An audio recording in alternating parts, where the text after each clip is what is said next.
Olá, tudo bem? Bom dia. Obrigada pela presença de todos. Acho que obrigada por ter tido esse aceite. Para a gente é de grande valia. Eu acho que realmente agora estamos completos, né? Enquanto vice, enquanto proposta. Eu acho que o senhor consegue trazer tudo que a gente expôs no livro amarelo, tudo que a gente pensa para o Brasil. Então, bem-vindo também ao nosso time.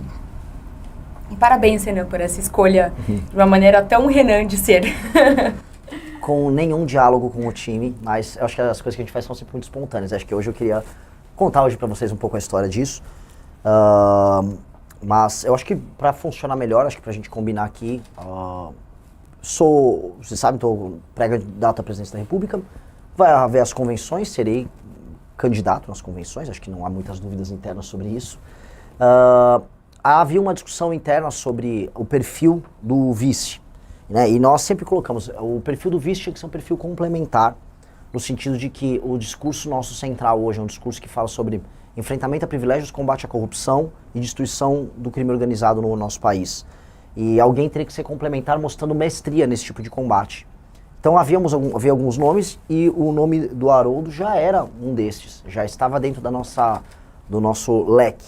Então, quando eu fui fazer um evento em Caxias do Sul, eu já o conhecia, e já havia uma simpatia, já estava gostando de trabalhar em conjunto com ele no período aqui da pré-campanha, na nossa viagem no Rio Grande do Sul. Lá em Caxias ele levanta e me oferece essa medalha dele, que foi uma medalha para um ato de bravura em que ele colocou a vida dele em risco. E eu fiquei muito, a certa medida a palavra até constrangido, porque eu falei, eu não mereço isso, você tá louco, Haroldo? E ele foi lá e me colocou a medalha, e aí são esses pequenos momentos que a gente, enfim, pensa e fala, ok, isso aqui é histórico. Então eu convidei ele para ser vice na hora. Foi basicamente sem nenhum planejamento, para basicamente o desespero da minha coordenadora de campanha. Em que nós Começou a ligar. A imprensa começou a ligar, começou a nos avisar, mas certas coisas precisam necessariamente ser espontâneas. A nossa pré-campanha, ela não é feita, e eu não quero aqui usar isso como um instrumento de marketing para dizer, mas ela é feita de coisas muito verdadeiras. Eu falo o que eu realmente penso sobre todos os assuntos que realmente nos interessam. Nós não estamos vendendo a mãe para tentar fazer o crescimento político que nós precisamos fazer. Nós ultrapassamos os governadores nas pesquisas justamente porque nós fazemos um enfrentamento ao Lula e ao Flávio de maneira clara. E eu acho que nesse instante todo mundo da imprensa já percebeu. Nós não adotamos a estratégia que, com todo respeito, os governadores Zema e Caio adotaram de ficar sempre na sombra lá do Flávio. O Flávio tem um ponto. O Flávio Bolsonaro não tem um ponto. O Flávio Bolsonaro tem apenas que devolver a casa lá na praia pro Richarlison. Flávio Bolsonaro tem apenas que se explicar para sua esposa das suas aventuras ao redor do Brasil que ele fez com seu amigo Borcaro. Flávio Bolsonaro tem que explicar o escândalo rachadinha. E é isso. Então, é muito errado a gente ficar assistindo essa postura dos demais pré-candidatos e não ser verdadeiros e honestos sobre o que eles realmente pensam sobre o próprio campo político e o campo da direita. E ao construirmos uma campanha, ou melhor, uma pré-campanha, tem que ser preciso nisso, falando o que a gente realmente pensa, falando o que a gente realmente sente, atos como esse, que envolvem o Haroldo, eles acontecem naturalmente, e isso nos deixa... São sincericídios. Até no vice. Exato. Foi um cometimento de um sincericídio até na hora de apontar o vice da chapa. Eu venho falando de todos os problemas e soluções econômicas que nós vamos adotar no Brasil, que serão impopulares, e que se impopulares, terão que ser apresentados para as pessoas da mesma maneira, para não ser um estelionatário eleitoral. E ao fazer isso, novamente, e não se preocupar com as consequências em falar o que pensa e falar o que sente, estranhamente a gente cresce. E a gente vem crescendo do 1% aos 8% da última pesquisa Atlas, fazendo basicamente isso, fazendo um caminho muito sincero. Houve algumas conversas, que infelizmente algumas a gente ainda está em condições de revelar, sobre partidos querendo se aproximar para nomear vice, só que essa é a eleição de estreia do Partido Missão.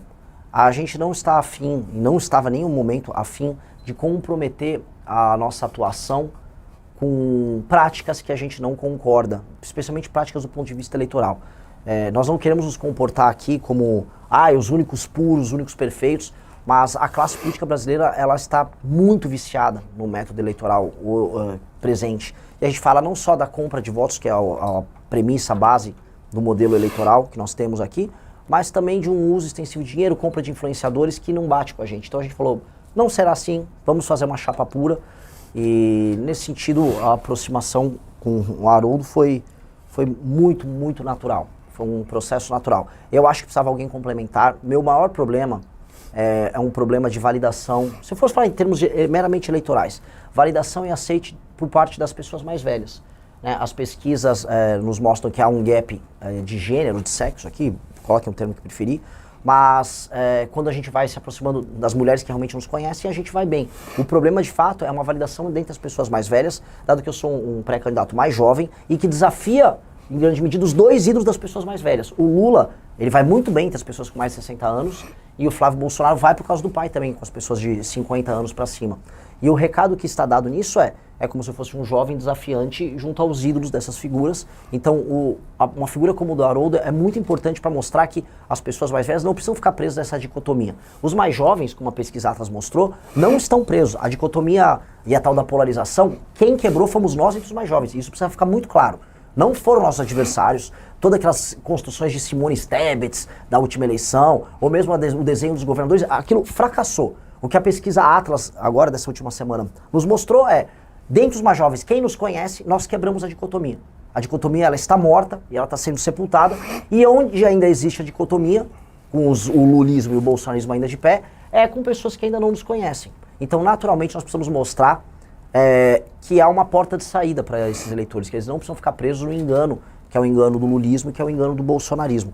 O Haroldo foi uma pessoa que esteve no PL, o partido do Bolsonaro, ele fez de maneira autônoma sua transição até o nosso grupo político, e eu acho que isso isso serve como uma espécie de exemplo, uma espécie de paciente zero, né? Ele é o primeiro dos homens da geração dele, uma figura do universo militar, do sul do Brasil, uma figura com uma diferença de idade com relação a mim, que olha e faz uma escolha consciente sobre um caminho que as gerações mais novas já adotaram. Então, eu acho que isso é muito simbólico, eu acho que isso é verdadeiramente bonito, e aí isso vai nos ajudar com certeza a fazer com as gerações restantes que ainda precisam nos conhecer o que nós já fizemos entre os mais jovens, que é demolir a dicotomia Lula e Bolsonaro. Nós faremos isso de maneira clara. Passar a palavra, se quiser dar uma palavra aqui, e aí a gente abre para as perguntas com vocês, pode ser? Quando nós olhamos para o Renan,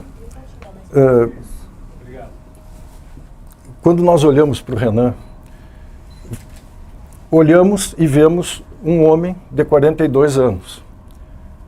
Eu olho o Renan, vejo este homem de 42 anos, mas também vejo em ti, Renan, um espírito milenar. Intuo que nós estamos cercados por espíritos de luz, e não necessariamente só os corpos físicos aqui presentes.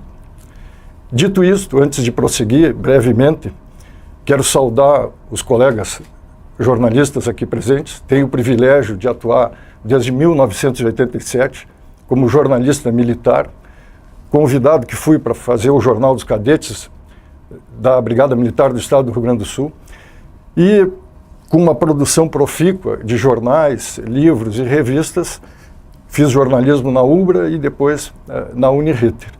Então quero saudá-los nessa condição e elogiar, reconhecer os veículos da RBS, da Rede Record no Rio Grande do Sul, que trataram o lançamento pelo Renan da nossa pré-candidatura à vice-presidência da República com muito respeito e profissionalismo.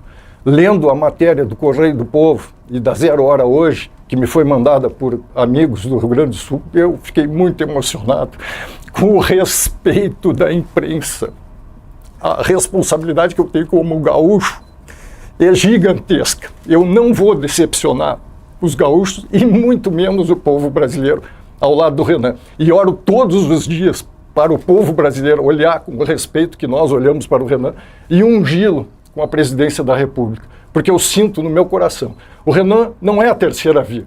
O Renan, para mim, é o único caminho a ser seguido, pelo histórico do governo atual e o histórico do governo que eventualmente poderia ser exercido por Flávio Bolsonaro. Considerando o histórico político de ambos, onde a improbidade administrativa, usarei um termo genérico, ela foi vilipendiada. E quando eu olho para o Renan, e vou concluir agora, eu lembro do artigo 37 da Constituição Federal do Brasil.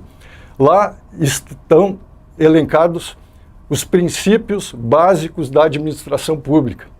E é fácil memorizarmos, porque a palavra alude à limpeza, limpe, legalidade impessoalidade, moralidade, publicidade e eficiência. Lendo o que significa cada uma dessas palavras, eu vejo estas palavras amalgamadas no nosso pré-candidato à presidência da República. Então me perfilo e presto a minha continência garbosa e bem sincera à nação brasileira e ao próximo presidente do Brasil, com a permissão dos brasileiros que vão nos assistir. Presidente.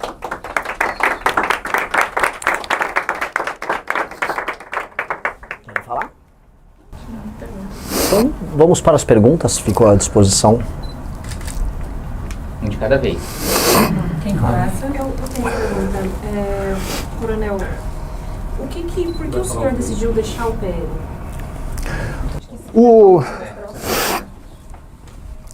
Em 2018, eu olhei a candidatura de Jair Bolsonaro contra tudo aquilo que nós estamos vivendo naquele momento do país e decidi apoiá-lo como eleitor.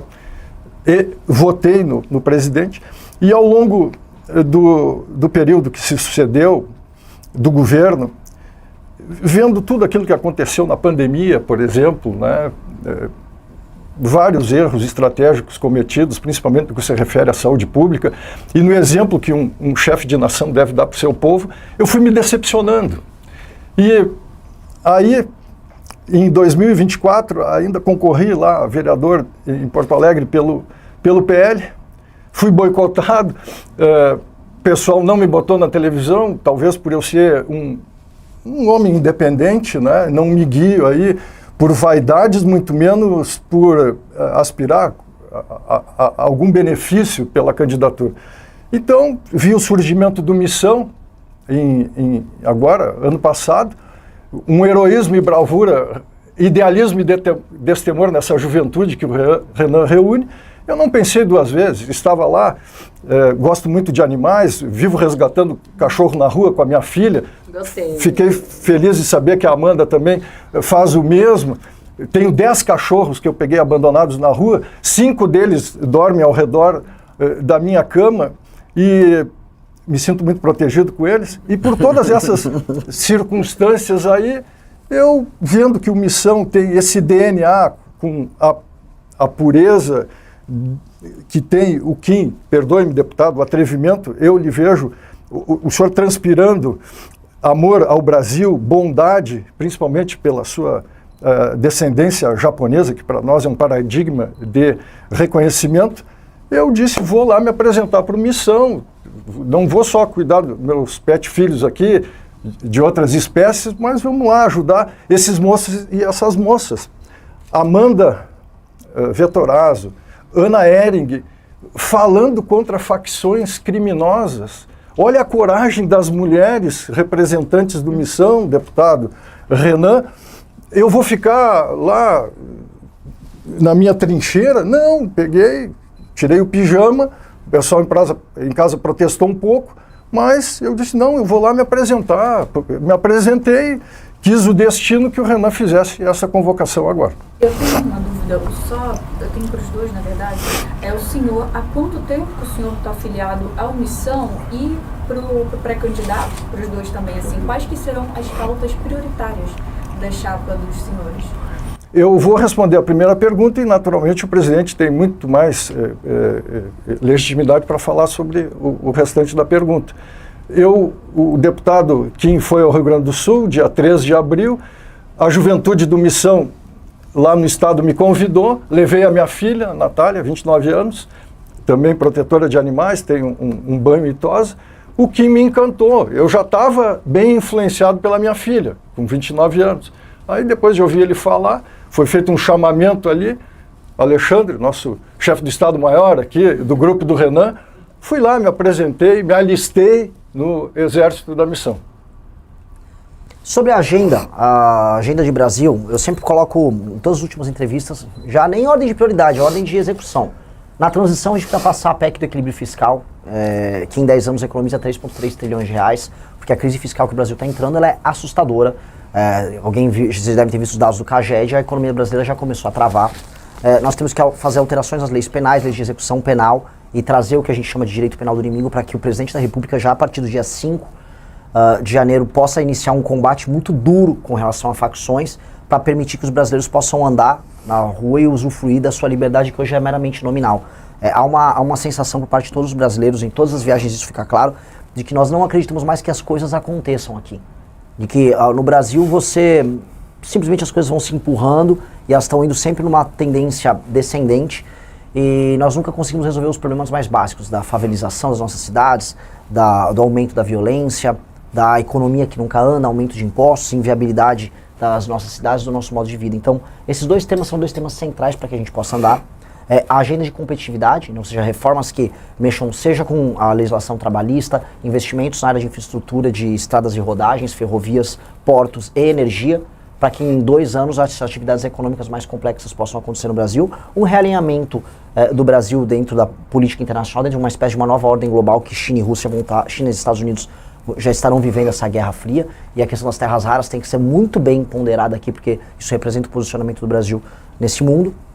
E, por fim, acho que seriam os 2 últimos anos do meu mandato, a lei de responsabilidade gerencial. Infelizmente, acho que é um tema muito grande para eu tratar aqui na coletiva, mas seria a verdadeira reforma política que o Brasil precisa para que o Brasil nunca mais fique na mão do centrão. Hoje o país ele vive um regime em que um centrão, que tem mais de 300 deputados federais e uma plétora de prefeitos espalhados pelo Brasil, essas pessoas vivem da compra de voto, criaram um sistema político inviável, e aí o Brasil, que fica inviabilizado, acaba dependendo de decisões de entidades anômalas como o STF, que se torna um verdadeiro poder executivo ou legislativo, dependendo do dia. Então, esta resposta política, que é a lei de responsabilidade gerencial, seria o grande legado que nós deixaríamos. Dei a ordem aqui, mas basicamente em prioridade, porque para resolver os problemas brasileiros vai precisar seguir essa ordem. Só puxando esse fio, a ideia é apresentar um programa de governo com esses principais pontos, essas pautas na convenção. Vai ser dia 1º de agosto em São Paulo, a gente pode confirmar? 1º de agosto em São Paulo. E vai ser o livro amarelo da campanha. Nós temos aqui, inclusive, o livro amarelo, esse aqui são os estudos preparatórios do livro amarelo, que, se quiserem, a gente pode até passar para vocês. Só que aí isso é compilado e tornado as nossas propostas de campanha. Então tudo estará lá no dia 1º e vocês vão poder escrutinar, vamos discutir.